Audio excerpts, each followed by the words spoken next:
وہ اس کی طرف ایک لخت دیکھے گئیں۔ وہ نظر جھکائے مؤدب انداز میں بیٹھا تھا۔ ان کو سمجھ آ گئی تھی کہ غصہ دکھانے کا وقت نہیں۔ وہ ایک بار پہلے بھی اس لڑکی کی وجہ سے زندگی کی بازی ہارتے ہارتے بچا تھا، لیکن اپنی ماں کے جڑتے ہاتھ دیکھ کر سکتے میں نہ۔ ہاتھ تو دیکھ سکتی نا۔ ان کے لہجے میں بے بسی بھر گئی تھی۔ ماما، محبت کے آگے زور کب چلا ہے کسی کا؟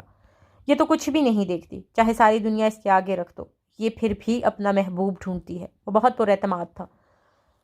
وہ اس کو ایک تک دیکھے گئیں جب اس نے نظر اٹھا کے ان کی جانب دیکھا۔ مجھے یقین نہیں آ رہا میرا بیٹا اتنا بڑا ہو گیا ہے کہ عشق و محبت پہ اتنے سبق دے رہا ہے۔ اوہ ماما، کم آن، ایک عدد محبت کر چکا ہوں اور ایک عدد شادی، آپ ابھی بھی مجھے بچہ سمجھتی ہیں؟ رابعہ بے چین ہو رہی تھی۔ اس نے نظر اٹھا کے اپنی ماما کو دیکھا۔ اس کے سرخ آنکھیں انہیں پریشان کر رہی تھی۔ نہیں، ایسا نہیں ہے، مجھے تو بہت پہلے ہی تم نے بتا دیا تھا کہ تم بڑے ہو چکے ہو، تمہیں میری ضرورت کب سے نہیں پڑی۔ لیکن بیٹا، میں اپنے بیٹے کی شادی ایک بیوہ سے کیسے کر دوں؟ میرا دل نہیں مانتا۔ ماما، آپ کا بیٹا بھی طلاق یافتہ ہے، کوئی آپ کو ایسے کہہ دے ہم اپنی بیٹی کی شادی آپ کے بیٹے سے کیسے کر دیں جبکہ وہ طلاق یافتہ ہے تو؟ اس کے لہجے کی تلخی انہیں پگھلا رہی تھی۔ وہ ماں کی جھولی میں سر رکھ کے لیٹ گیا۔ لڑکے اور لڑکی میں بہت فرق ہوتا ہے آزمیر۔ وہ اس کے بالوں میں انگلیاں پھیر رہی تھی۔ یہی فرق تو وہ مٹانے نکلی ہے، لیکن اس میں اسے پھنسایا جا رہا ہے۔ وہ اس کے لیے گڑ گڑا رہا تھا۔ میں اس کی شادی جہاں کہوں گی وہاں کروا دوں گی، جہاں اس سے کوئی مسئلہ نہیں ہوگا۔ ماما، اس کا دل پسلیاں توڑ کر باہر آنے کو تھا۔ ماما، آپ ایسا سوچ بھی کیسے سکتی ہیں؟ منہا کو میں کسی قیمت پہ بھی نہیں چھوڑ سکتا، اور آپ کہہ رہی ہیں آپ اس کی شادی کسی سے بھی کروا دیں گی؟ اتنی نفرت بھی کوئی کسی سے کر سکتا ہے؟ اپنے بیٹے کی ہی خوشیاں داؤ پر لگا دیں۔ آنسو کا گولا حلق میں اٹک گیا تھا۔ رابعہ نے اپنا سر زمین میں دھسا محسوس کیا۔ وہ غصے سے دروازہ پیٹ کے باہر چلا گیا۔ آزمیر، رکو، بات تو سنو۔ وہ اسے آوازیں دیتی رہ گئیں۔ وہ غصے سے کمرے سے نکلا اور حویلی کے مردان خانے میں آ گیا۔ جہاں کوئی بیٹھک میں نہیں لگتی تھی وہاں ویرانی نے ڈیرے ڈال رکھے تھے۔ وہ ریوالونگ چیئر پر برا جمان ہو گیا۔ اس کا اندر تک اس سوچ سے دہل گیا تھا جو اس کی ماما نے اسے کہا تھا۔ ان الفاظ کے انگاروں پہ اس کا دل چل رہا تھا۔ اس کی کیفیت اس سے سنبھالی نہیں جا رہی تھی۔ جب اس نے وضو خانے میں رخ کیا، اس نے نیت کی اور نال کھول دیا۔ اس کے اندر کی آگ کسی صورت ٹھنڈی نہیں ہو رہی تھی۔ پانی بہتا گیا اور آگ میں کمی واقع ہونے لگی۔ کیا یہی سچ ہے؟ اگر کوئی اس سے پوچھتا کہ آگ بڑی یا پانی، تو وہ کہتا خدا جس نے پانی جیسا ٹھنڈا، شفاف، ہر طرح کے برتن میں ڈھل جانے والا، ہر رنگ میں رنگ جانے والے کو آگ سے برتر بنا دیا۔ اس کی قدرت کی نشانیاں بے حساب ہیں جسے کوئی جھٹلا نہیں سکتا۔ جب وہ وضو کر کے باہر نکلا تو اس کا وجود بہت ہلکا ہو چکا تھا، جس میں ایک آدھ چنگاری تو تھی لیکن سکون اترتا جا رہا تھا۔ اس نے ادھر ادھر نظر دوڑا کے دیکھا۔ ایک دیوار میں بنی الماری میں سے جائے نماز نظر آ گئی۔ عشق ہے مجھے اس سے جو میرا اندر بھانپ لیتا ہے۔ عشق ہے مجھے اس خدا سے جو آدھی رات کو بھی مجھے خود سے باتیں کرنے کے لیے بلا لیتا ہے۔ اور عشق ہے مجھے اس سے جو مجھے صبر کرنا سکھاتا ہے۔ عشق ہے مجھے اس سے جو اپنے محبوب کی بھی آزمائشیں دیتا ہے اور ہمارے لیے انہیں طائف کے میدان میں لہو لہان کرتا ہے۔ عشق ہے مجھے اس سے جو مچھر کی قسم کھانے میں بھی آر محسوس نہیں کرتا۔ اسے جائے نماز بچھائی اور اس پہ کھڑا ہو گیا۔ منہا کی باتیں اس کے دماغ میں گھومنے لگیں۔ عشق کامل ہوگا تو نماز میں بھی مزہ آئے گا اور اپنے سوہنے رب سے ملاقات کا بھی۔ وہ جائے نماز بچھا کر نماز پڑھنے لگا۔ وہ 5 وقت کا نماز پڑھتا تھا اور گھنٹوں ایک کمرے میں بند اپنے رب کے حضور سے مانگتا تھا۔ اس نے ہر کوشش کر کے دیکھ لی تھی۔ اب اس نے اپنا فیصلہ اللہ پہ چھوڑ دیا تھا۔ اسے اللہ پہ یقین تو کچھ عرصہ پہلے ہو گیا تھا، لیکن اب اسے اپنے رب پہ یقین کامل تھا۔ اپنے سوالوں کے جواب ملنا شروع ہو گئے تھے۔ وہ بالکنی میں کرسی پر بیٹھا تھا اور اس کی ٹانگیں میز پر رکھی تھیں۔ آسمان میں موجود تاروں کے درمیان چاند کی اٹکھیلیاں دیکھتا رہا تھا۔ اس کا دل منہا سے بات کرنے کو مچلا۔ وہ سیدھا لیٹ گیا اور اپنا موبائل نکال کر منہا کو کال ملانے لگا۔ تیسری رنگ پہ کال اٹھا لی گئی تھی۔ منہا دوسری طرف سے کال اٹھائی جا چکی تھی۔ جب اس نے پکارا جی، ہلکی سی سرگوشی ہوئی اور اس کے اندر سرایت کر گئی۔ منہا پیچھے تو نہیں ہٹو گی نا؟ مجھے کچھ بھی سمجھ نہیں آ رہی، مجھے بہت ڈر لگ رہا ہے، ایسے جیسے کچھ غلط ہو رہا ہے۔ اس کی آواز بھرائی ہوئی تھی۔ میرے ہوتے ہوئے تمہیں ڈرنے کی ضرورت نہیں۔ اگر وہ نہ ہوا جو اس کی آواز میں بے یقینی تھی۔ اس نے بات ادھوری چھوڑ دی اور اگلی بات خود سمجھ گیا تھا۔ وہ بھی نہیں ہوگا جس کا تمہیں ڈر ہے۔ وہ پر امید تھا۔ آپ وعدہ کریں، اگر پھپھو نہ مانی تو آپ پیچھے ہٹ جائیں گے بنا کوئی مسئلہ بنائے۔ اس کی آواز بھرائی ہوئی تھی، شاید وہ روتی رہی تھی۔ مجھے اپنی عزت بہت عزیز ہے۔ وہ اب رو رہی تھی اور اس کی سسکیاں بن چکی تھیں۔ تمہاری عزت کی حفاظت مجھے اپنی ہر خوشی سے بڑھ کر ہے، اور ایسا کوئی موقع نہیں آئے گا جس میں تمہاری عزت پہ حرف آئے۔ آزمین نے اس کے الفاظ کی تردید کرتے ہوئے کہا۔ منہا، اس نے ایک دفعہ پھر اسے پکارا۔ وہ آگے سے خاموش رہی۔ مجھے ابھی بھی یقین نہیں آ رہا کہ خدا نے تمہارا دل نرم کر دیا، ورنہ تم نے میری جان لینے کی قسم کھا رکھی تھی۔ وہ ہلکا سا مسکرایا۔ وہ آگے سے خاموش رہی۔ تم کچھ کہو گی نہیں؟ آزمین نے ہولے سے پوچھا۔ مجھے نیند آ رہی ہے، کچھ دیر سونا چاہتی تھی۔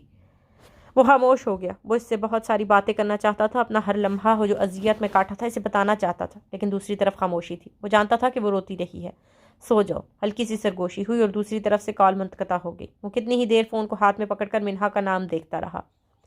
وہ دوپہر کمرے میں بند تھا، اس نے کسی اور سے بات نہ کی تھی۔ جب بھی کوئی بلانے آتا تو وہ سر درد کا بہانہ لگا کر ٹال دیتا، حتیٰ کہ 2 دفعہ تو رابعہ بھی آ چکی تھی۔ اس وقت وہ غصے میں تھا، لیکن اب اس کا غصہ اتر چکا تھا، لیکن دل پہ ایک بوجھ تھا۔ اب تو ہنا کو بھی گھر آئے 2 گھنٹے ہو چکے تھے اور ساری صورتحال دادی سے معلوم ہوئی۔ اسے پتا تھا ایک طرف اس کی امی بھی ٹھیک کہہ رہی ہیں تو دوسری طرف آزمیر بھائی اپنی محبت کے لیے کچھ بھی کرنے کی ٹھان چکے ہیں۔ وہ خود بھی بہت ڈپریس ہو گئی تھی۔ اس کی فیملی جو نظر لگ گئی تھی اور نظر کبھی بھی ان کا پیچھا نہیں چھوڑتی تھی۔ ہنا کے دروازے پر دستک دیتے ہی فوری دروازہ کھل گیا تھا۔ آزمیر دروازہ کھول کے اندر بیڈ پر اوندھے منہ گرا تھا۔ ہنا نے ایک نظر آزمیر کے کمرے کی طرف دیکھا جو بکھرا پڑا تھا، ہر چیز بے ترتیب تھی، کپڑے بکھرے پڑے تھے، جگہ جگہ کاغذ پڑے تھے، دیواروں سے تصویریں اتار کے نیچے پھینکی گئی تھی، پردے نہ جانے کب سے گرائے گئے تھے، ہر چیز اپنی جگہ سے ہلی ہوئی تھی۔ ہنا نے کچھ چیزیں سمیٹی جو اپنے بیٹھنے کے لیے جگہ بنائی۔ بھائی آپ نے اپنا کیا حال بنا رکھا ہے اور مجھے ملنے بھی نہیں آئے؟ وہ تشویش سے گویا ہوئی۔ کیا ہوا میرے حال کو؟ وہ وہیں سے گردن موڑ کر بولا۔ بھائی حال دیکھیں اپنا، اپنے چہرے کو دیکھیں، کوئی پرانا بیمار افسردہ چہرہ ہو جیسے۔ دیکھ کے کیا کرنا، میں ایسے ہی ٹھیک ہوں۔ بھائی، وہ جنجلائی تھی۔ کیا ہے؟ اس نے آگے سے تنگ ہوتے ہوئے کہا۔ بھائی مجھے لگتا ہے اب مجھے آپ کے آگے ہاتھ جوڑ کے ویسے بیٹھنا پڑے گا اور اپنے خاندان کی عزت مانگنی پڑے گی جیسے ایک دن آپ اپنی محبت کی بھیک اس سے مانگ رہے تھے۔ وہ ایک جھٹکے سے اٹھ کر بیٹھ گیا اور کشن اپنی جھولی میں لے کر بیٹھ گیا۔ تم کہنا کیا چاہتی ہو؟ وہ سر جھٹک کر بولا۔ بھائی آپ ایسے چھپ چھپا کے مجنوں بن کے بیٹھ جائیں گے تو کوئی بھی بہتر نہیں ہوگا۔ ماما کو کنونس کریں، پھپھو کو کنونس کریں اور خود بخود مان جائیں گے۔ میری طرف سے ٹپ سمجھیں۔ وہ یہ کہہ کر اپنے سلیپر پہن کر وہاں سے چلی گئی اور جاتے جاتے بولی، ماما کو منانا میری ذمہ داری، پھپھو تو بس دادوں کے ہم آگ کی تباہ۔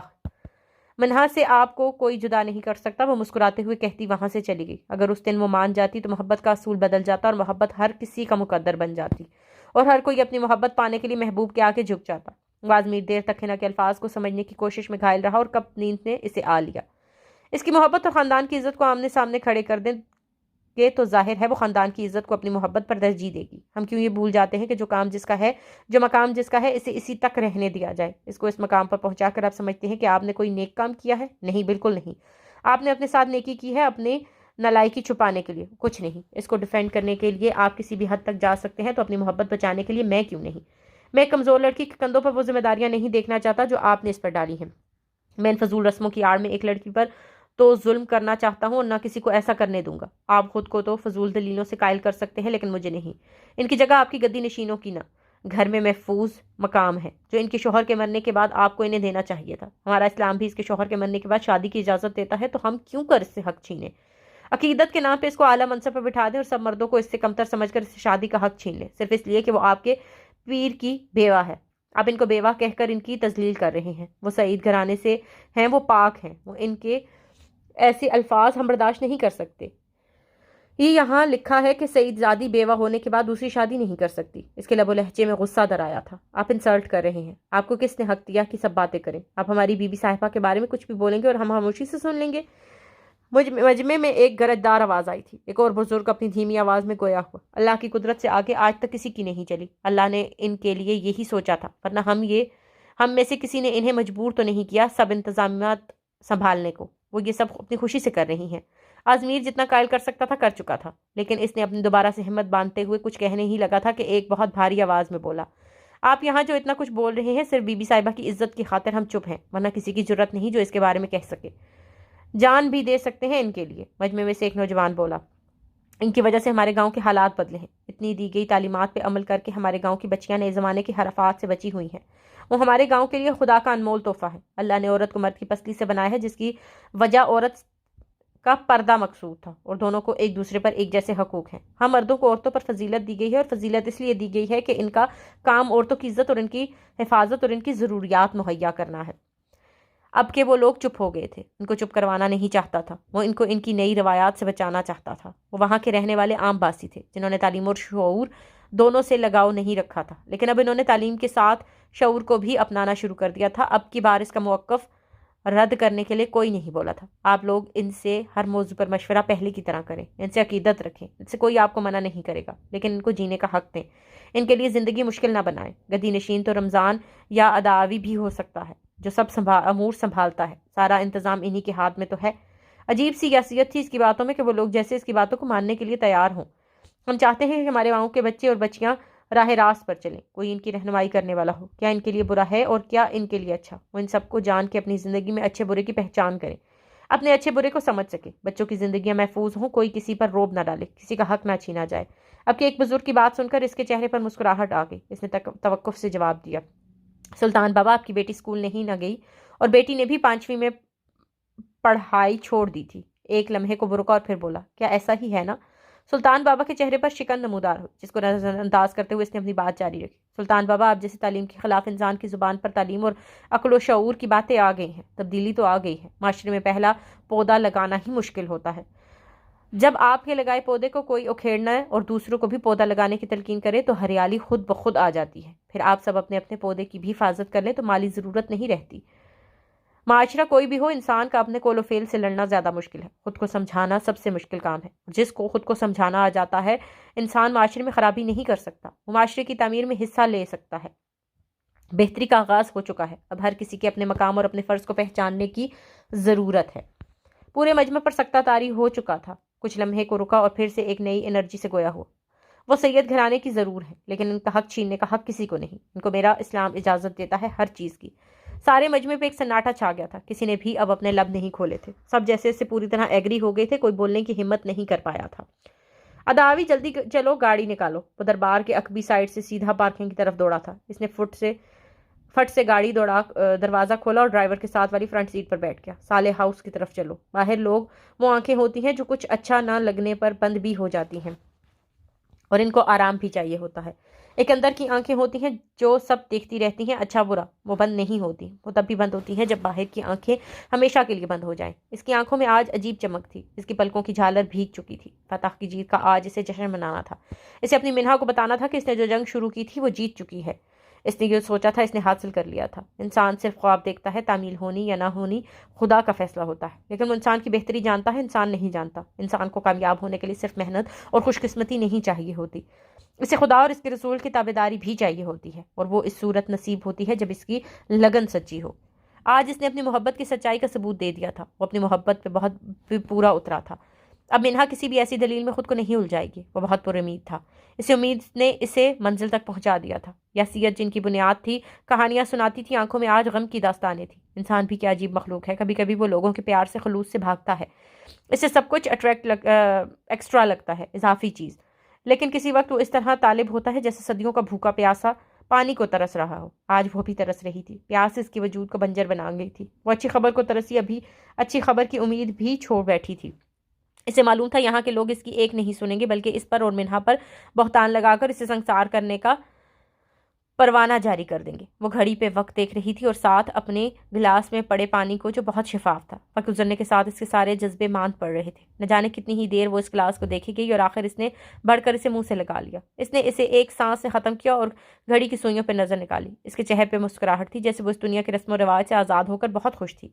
وہ منہا کو آوازیں دیتا رہا لیکن کوئی دروازہ نہیں کھول رہا تھا۔ اسے تشویش ہوئی تو اس نے بڑھ کر دروازے کو زور سے دھکا دیا تو جھٹکے سے دروازہ کھل گیا، جیسے کسی نے اسے جان بوجھ کر بھیڑا ہو۔ وہ آگے بیٹھ کے ساتھ نیچے گر پڑی تھی، اس کے بال کھلے ہوئے تھے، چہرہ ڈھک چکا تھا۔ اس نے منہا کا چہرہ اپنے ہاتھوں میں بھر کر اوپر کیا تو اس کے منہ سے جھاگ نکل رہی تھی۔ تمہارے ساتھ جی تو سکتی تھی نہیں تھی، تمہارے نام پہ مر سکتی ہوں۔ میرے ہاتھوں کی لکیریں کبھی تمہارے ساتھ کی گواہی دے ہی نہیں پائیں۔ جسم میں سے روح نہیں جدا ہو رہی تھی تو میں روح میں بسا کر روح جسم کو چھوڑ رہی ہے۔ میری منزل تو میری راہ میں کبھی آئی ہی نہیں تھی، میں تو صحراؤں میں نکل چکی تھی، کیسے آپ تک پہنچتی؟ میرے پیروں میں آبلے پڑ چکے تھے جو مجھے نہ آگے بڑھنے دیتے تھے نہ پیچھے ہٹنے۔ مجھے زندگی کی ہر خوشی کی خواہش رہی ہے لیکن میں نے اپنے قدم جہاں رکھے مجھے جنازے ہی نہ ملے۔ ایسے میں بھلا اس انسان کی زندگی میں قدم کیسے رکھتی جس کی اچھی زندگی اور خوشی کے لیے میں راتوں کو اٹھ کر اس خدا کے آگے سجدہ ریز ہوتی رہی؟ اسی انسان کے لیے میں اتنی خود غرض نہیں ہو سکتی تھی۔ وہ منہا کا سر اپنی جھولی میں رکھے چیخ رہا تھا، وہ چلا چلا کر سب کو آواز دے رہا تھا، منہا بس۔ وہ منہا کو اٹھا کے بھاگا تھا، وہ سفید کپڑوں میں ملبوس تھا، بالکل ایک لاش کی طرح، اس کے منہ سے جھاگ نکل رہی تھی، منہا کا سر اس کی جھولی میں تھا۔ وہ منہا کو اٹھا کے بھاگا، حویلی میں پاگلوں کی طرح۔ اس کو دیکھتے ہی ڈرائیور گاڑی سٹارٹ کرنے لگا۔ جلدی چلو، وہ گاڑی میں اسے لے کر بیٹھ گیا تھا۔ میری آخری خواہش یہی تھی کہ اس کی آواز کا تسلسل ٹوٹ رہا تھا، آپ کے ہاتھوں میں جان نکلے۔ مجھے پتا تھا آپ وہاں سے نکل چکے ہوں گے، میں آپ کو دیکھنا چاہتی ہوں، جب میری سانسیں ٹوٹ رہی ہوں، میری یہ تکلیف آپ کا دیدار ہی کم کر سکتا ہے۔ اس کے چہرے پہ ایک انچھوئی مسکراہٹ تھی، اس کی آواز ساتھ چھوڑنے لگی تھی، اس کی آنکھیں بند ہونا شروع ہو گئی تھیں۔ اسے بہت دور سے منہا بنہا کی آوازیں آ رہی تھیں جنہیں وہ سننا چاہتی تھی، جن کی اس نے بہت خواہش کی تھی۔ اس کی آج چھوٹی چھوٹی خواہشیں پوری ہو رہی تھیں۔ پیارے آزمیر، جب تک آپ کو یہ خط ملے گا میں آپ سے بہت دور جا چکی ہوں گی، اتنی دور کہ آپ کی آواز دینے پر بھی کوئی ہلچل نہیں ہوگی۔ آپ کو یاد ہے جب آپ پہلی بار ہمارے گھر آئے تھے، میں نے آپ کو کہا تھا منہا کی جگہ کوئی نہیں لے سکتا۔ وہ میں آپ سے مخاطب نہیں تھی بلکہ اپنے آپ سے تھی۔ وہ وقت لمحہ بن کر کب گزرا پتہ ہی نہ چلا۔ جیسے جیسے دن گزر رہے تھے آپ کا دل نرم ہوا تھا، ویسے ہی اس طرف حالات تھے۔ جب میری پہلی دفعہ آپ نے کلائی پکڑی تھی، اس وقت دل میں ایک ہلچل ہوئی تھی۔ آپ نے مجھے ایسے ٹریٹ کیا جیسے کوئی بچی ہو۔ میرے پاس کیا تھا؟ ایک صرف بابا جسے آپ نے شیئر کر لیا تھا۔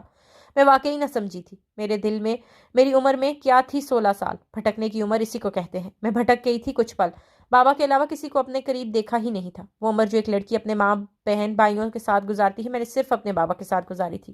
میرا سب کچھ تو وہ تھے۔ پھر کیوں آپ آئے؟ آپ کی طرف غلطی سے ایک قدم بڑھانے پہ مجھے اتنی اذیت ناک سزا ملی۔ میری جان سے پیارے بابا مجھے چھوڑ گئے۔ وہ آج ایک کاغذ کے ٹکڑے پہ سب کیوں لکھ رہی تھی جبکہ میں سب جانتا تھا؟ شاید اس کے سامنے اپنی غلطی کا اعتراف کرنے کی ہمت وہ مجتمع نہیں کر پائی تھی۔ مجھے میرے اندر اپنے وجود نے ہی ٹھکرا دیا تھا۔ مجھے گھٹن تھی اس ماحول سے۔ مجھے یہاں آنا پڑا ہمیشہ کے لیے۔ نہ کوئی میری اہمیت تھی، میرے پاس کوئی کچھ نہ بچا تھا۔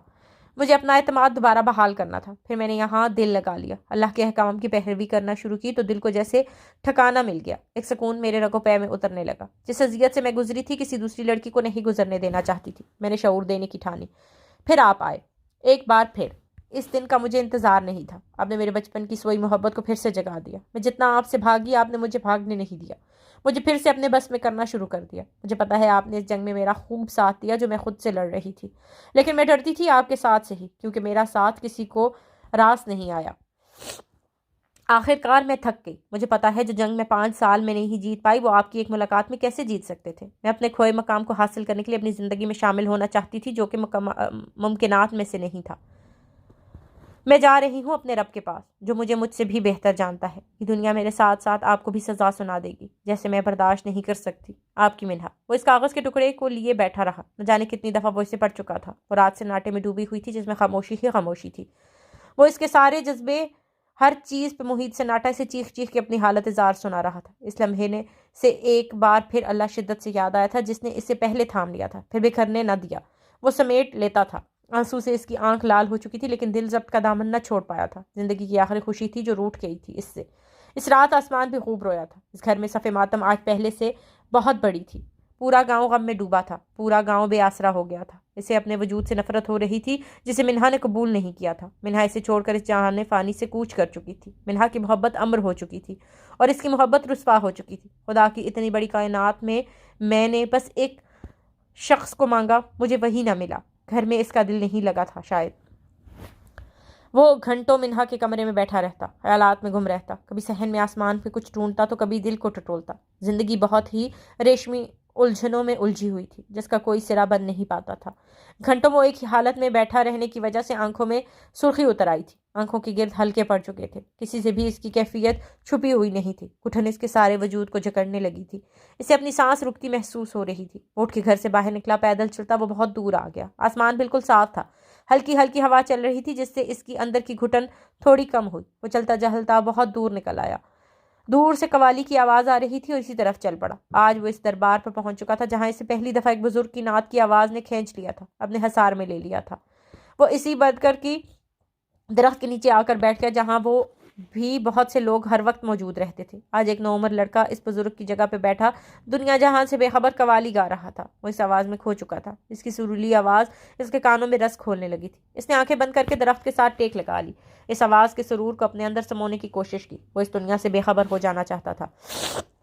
اس دنیا کے سارے غم اپنے اندر سے چھننے کی کوشش کر رہا تھا۔ آنسوؤں کی ایک لڑی آنکھوں سے نکلی اور اس کے گال بھیگے۔ وہ کبھی رویا نہیں تھا لیکن اب رونا اس کا معمول بن چکا تھا۔ کوئی ایسی یاد نہیں تھی جو اسے خوش کر جاتی۔ کچھ یادوں کی یاد آتے ہی پچھتاوے چمٹ جاتے تو کچھ یادیں بس رلانا جانتی تھیں۔ یادیں کبھی یہ سوچ کر بھی رلا دیتی ہیں کہ ہم کسی کے ساتھ کچھ پل مسکرائے بھی تھے۔